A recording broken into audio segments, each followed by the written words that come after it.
ਮੰਚ ਹਾਜ਼ਰ ਹੈ ਤੇ ਦੋਸਤੋ ਅੱਜ ਅਸੀਂ ਗੱਲ ਕਰਾਂਗੇ ਕਿ ਜਿਹੜੇ ਨਰਮ ਦਿਲ ਵਾਲੇ ਲੋਕ ਹੁੰਦੇ ਨੇ ਨਾ ਉਹ ਬਾਰ-ਬਾਰ ਕਿਉਂ ਟੁੱਟਦੇ ਨੇ, ਬਾਰ-ਬਾਰ ਉਹਨਾਂ ਨੂੰ ਕਿਉਂ ਤਕਲੀਫ ਹੁੰਦੀ। ਇਹਦੇ ਤੇ ਅਸੀਂ ਅੱਜ ਗੱਲ ਕਰਾਂਗੇ। ਦੇਖੋ, ਜਿਹੜੇ ਨਰਮ ਦਿਲ ਵਾਲੇ ਲੋਕ ਹੁੰਦੇ ਨੇ ਨਾ ਉਹਨਾਂ 'ਚ ਐਮਪਥੀ ਬਹੁਤ ਹੁੰਦੀ ਹੈ, ਅਹਿਸਾਸ ਬਹੁਤ ਹੁੰਦਾ ਹੈ, ਇਸੇ ਵਾਸਤੇ ਉਹ ਨਰਮ ਦਿਲ ਹੁੰਦੇ ਨੇ।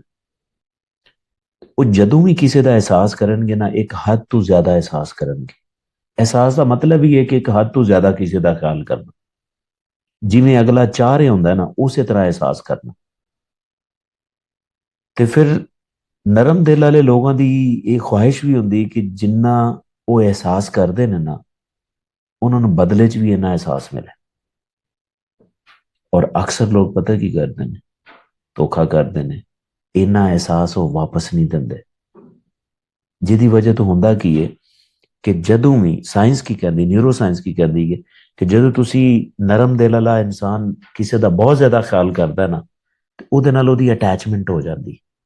ਉਸ ਅਟੈਚਮੈਂਟ ਦੀ ਵਜ੍ਹਾ ਤੋਂ ਉਹਦੇ ਬਾਡੀ 'ਚ ਇੱਕ ਕੈਮੀਕਲ ਖਾਰਜ ਹੁੰਦਾ ਜਿਹਨੂੰ ਅਸੀਂ ਆਕਸੀਟੋਸਿਨ ਕਹਿੰਦੇ ਹਾਂ, ਜਿਹਦੀ ਵਜ੍ਹਾ ਤੋਂ ਬੌਂਡਿੰਗ ਜ਼ਿਆਦਾ ਹੁੰਦੀ, ਉਹਨੂੰ ਅੱਛਾ ਲੱਗਦਾ। ਔਰ ਜਦੋਂ ਉਹਨੂੰ ਰਿਸਪੌਂਸ ਅੱਛਾ ਨਹੀਂ ਨਾ ਮਿਲਦਾ ਤੇ ਉਹਦਾ ਦਿਮਾਗ ਉਸ ਚੀਜ਼ ਨੂੰ ਰਿਜੈਕਸ਼ਨ ਫੀਲ ਕਰਦਾ ਕਿ ਉਹ ਰਿਜੈਕਟ ਹੋ ਗਿਆ ਇਨਸਾਨ। ਔਰ ਜਦੋਂ ਰਿਜੈਕਟ ਹੁੰਦਾ ਤੇ ਉਹਦਾ ਜਿਹੜਾ ਬ੍ਰੇਨ ਹੈ ਨਾ ਉਹ ਇੱਕ ਬ੍ਰੇਨ ਦਾ ਹੋਰ ਹਿੱਸਾ ਐਕਟਿਵ ਕਰ ਦਿੰਦਾ ਹੈ, ਜਿਹੜਾ ਥ੍ਰੈਟ ਸਿਸਟਮ ਹੁੰਦਾ। ਜਦੋਂ ਥ੍ਰੈਟ ਸਿਸਟਮ ਐਕਟਿਵ ਹੁੰਦਾ ਨਾ ਉਸ ਇਨਸਾਨ ਨੂੰ ਉਨੀ ਹੀ ਦਰਦ ਹੁੰਦੀ। ਲੇਕਿਨ ਸਟੋਰੀ ਇੱਥੇ ਰੁਕੀ ਨਹੀਂ। ਜਦੋਂ ਉਹ ਦਰਦ ਖਾ ਪੀ ਕੇ ਨਾ ਫਿਰ ਸੋਚਦਾ ਨਾ ਕਿ ਯਾਰ ਸ਼ਾਇਦ ਉਹ ਇਨਸਾਨ ਬਦਲ ਜਾਏ, ਫਿਰ ਇੱਕ ਵਾਰੀ ਉਹਦਾ ਅਹਿਸਾਸ ਕਰੇ। ਲੇਕਿਨ ਉਹ ਇਨਸਾਨ ਇਸ ਚੀਜ਼ ਨੂੰ ਉਹਦੀ ਆਦਤ ਸਮਝ ਲੈਂਦਾ ਹੈ। ਉਹ ਇਹ ਸਮਝਦਾ ਕਿ ਇਹ ਤੇ ਵੈਸੇ ਹੀ ਅੱਛਾ ਹੈ, ਬਾਈ ਨੇਚਰ ਹੀ ਅੱਛਾ ਹੈ।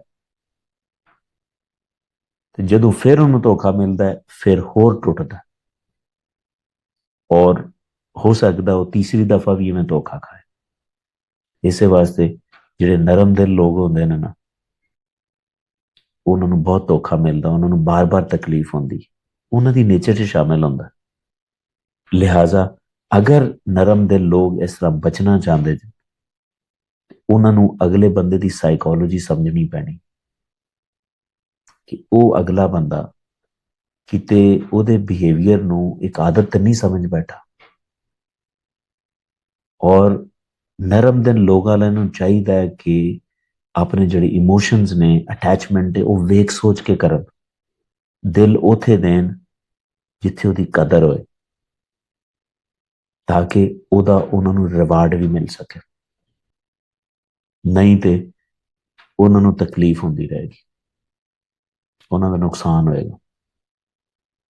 ਉਮੀਦ ਹੈ ਕਿ ਤੁਹਾਨੂੰ ਕਨਸੈਪਟ ਸਮਝ 'ਚ ਆਇਆ ਹੋਏਗਾ। ਲੇਕਿਨ ਫਿਰ ਵੀ ਤੁਹਾਡਾ ਕੋਈ ਕੁਐਸਚਨ ਹੈ तो कमेंट सेक्शन च मैंशन करो, इंशाल्लाह ਉਹਦਾ ਜਵਾਬ ਵੀ ਦਿਆਂਗਾ, ਹੋ ਸਕਿਆ तो वीडियो भी बना देना।